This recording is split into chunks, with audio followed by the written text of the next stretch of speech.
কমিশনের লক্ষণ রেখা, polling booth ঘিরে লক্ষণ রেখার ভাবনা, কিভাবে এই লক্ষণ রেখার ভাবনা নেওয়া হচ্ছে সোমরাজ?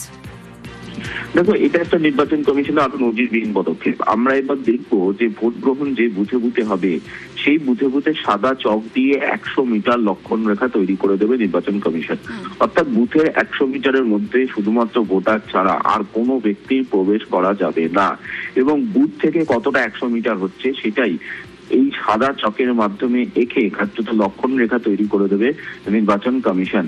এমনকি বুথ লেভেল অফিসাররাও এই 100 মিটারের মধ্যে ঢুকতে পারবেন না, এবং নির্বাচন কমিশনের তরফে শুধুমাত্র প্রিসাইডিং অফিসার ও কেন্দ্রীয় বাহিনী ছাড়া আর কোনো ব্যক্তি 100 মিটারের মধ্যে ঢুকতে পারবে না।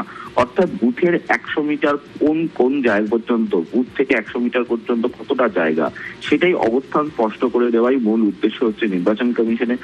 পাশাপাশি বুথের 100 মিটারের মধ্যে যাতে কোনো রকম অবাঞ্ছিত ব্যক্তি বা অবাঞ্ছিত কেউ না যেতে পারে, সেই কারণে 100 মিটার কতটা সেটা চিহ্নিত করে দেওয়া হবে নির্বাচন কমিশনের তরফে।